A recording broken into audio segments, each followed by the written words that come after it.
Hey, what's up guys? Welcome back. So I'm gonna probably be doing this a little out of order because I had to find the parts. I can't remember where I put them, but I need to wire my electric locker to my vehicle so that I could turn it on and off. The kit for the electric locker was missing the wiring. The company I bought it from couldn't get the wiring, but I needed it quick, so they sent me a different style wiring kit.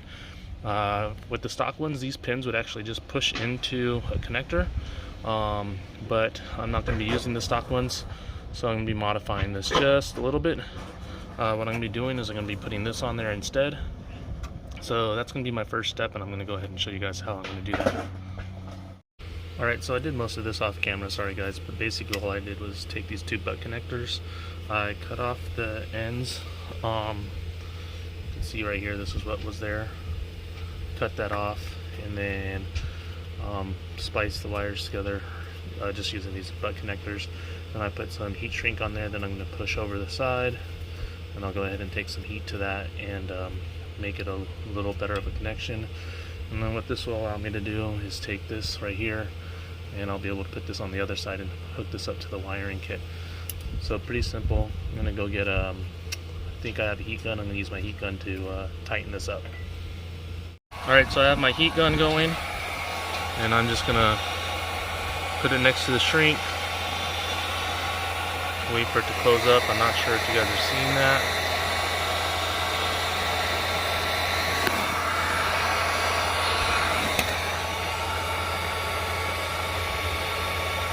But it's shrinking up on there.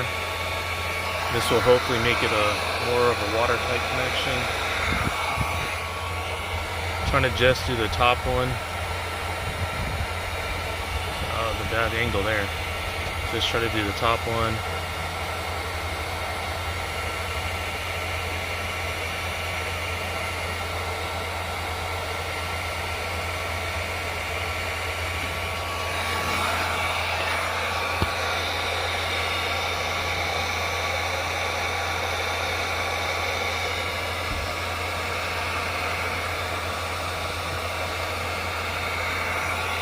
I might have used a little too large of heat shrink, but I kind of needed to be able to get it around the connector. Go ahead and do the other side now, so see how that just starts to shrink up around it.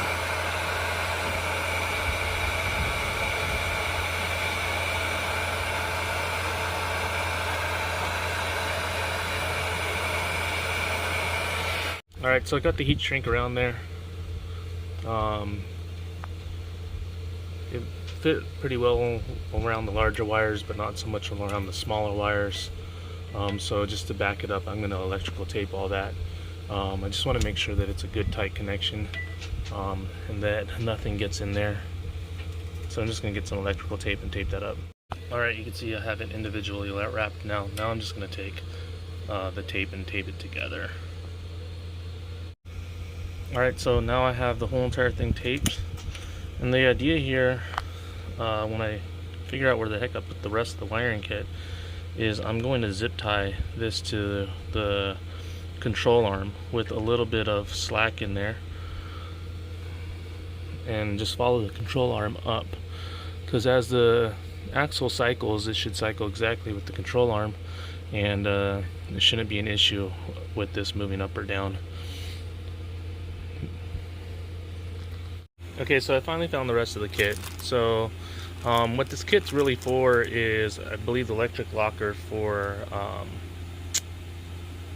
the Dana 44, the Ultimate Dana 44 with the elocker, and it uses these style connectors to hook up to it. But that's what I basically replaced with my own version of connecting.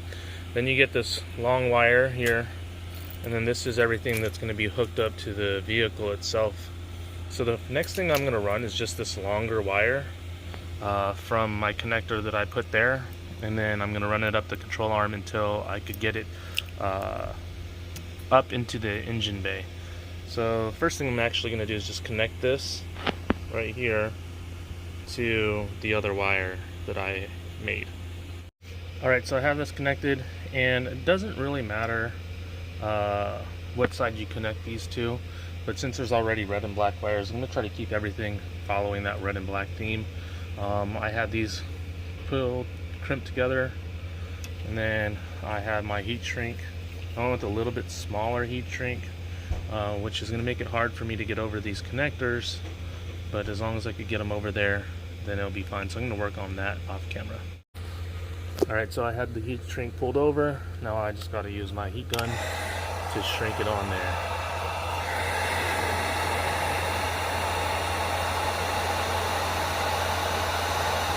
See this one? I used a little bit smaller of a heat shrink tube. You can see this one is actually shrinking on there a lot better.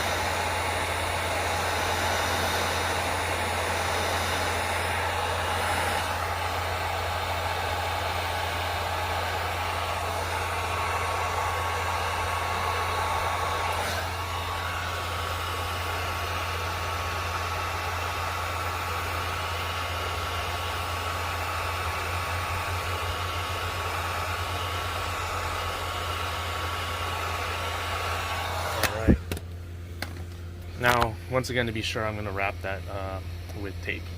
Alright, I have my tape wrapped around there. It's not the prettiest, but the next step that I'm going to do now is to try to route all this wire up into the engine bay.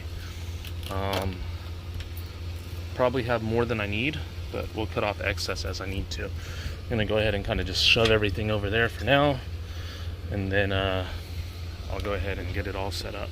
Okay, so for right now, I just kind of have this loosely hanging here. I don't have it connected to anything, but I have the wires coming up here, and I'm trying to make sure that there's a little bit of excess. And then I'm going to come up here, and I'll show you what I did. From up here, you can see the wires are just coming up here. I put all the excess right here just to get it out of the way for now. The next thing I'm going to do is I have this wire loom right here. I'm going to take the wire loom, and I'm going to put it over the bottom portion that I have down there to just keep it wrapped up and cleaner. Okay, so I have this wrapped up here. You see it's kind of loose. There's some play in there. Put that little bit of a zip tie there to let these the vent tube and the wiring kit kind of hold each other in place. There's some movement here.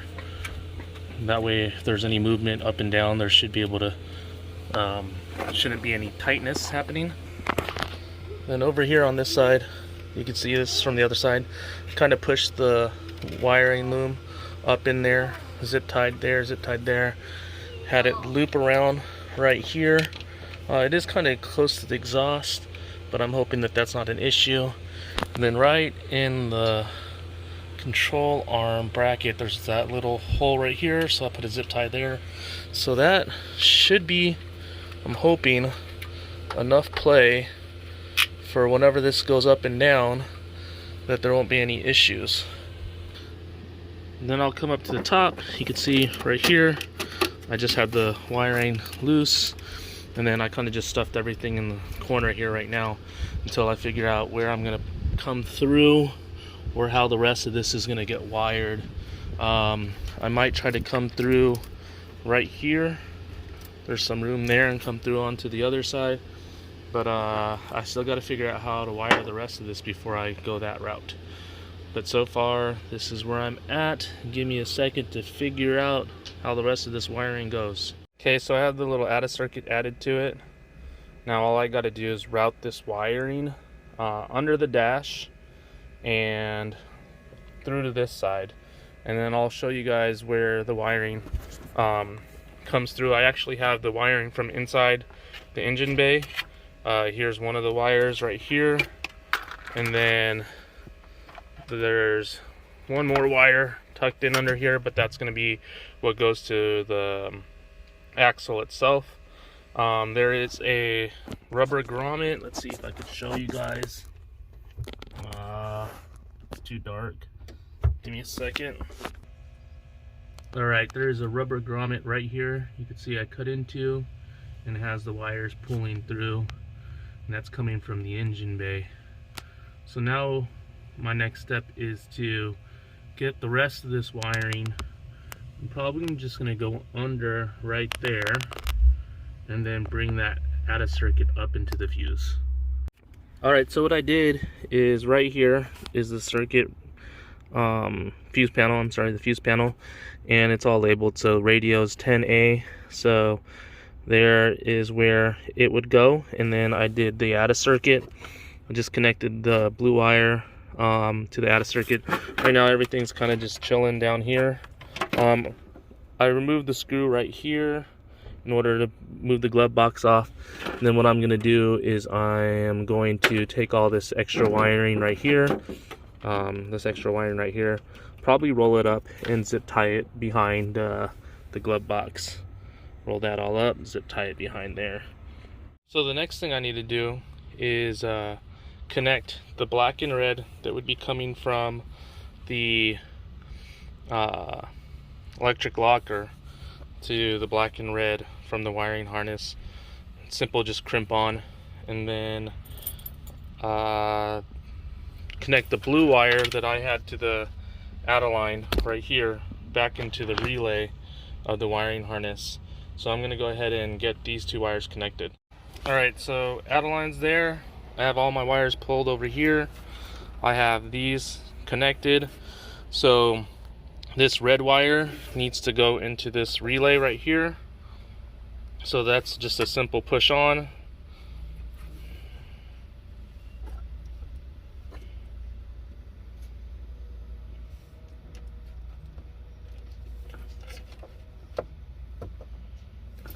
So I got that pushed on. And then the blue wire needs to go to the switch right here. So that will get pushed on.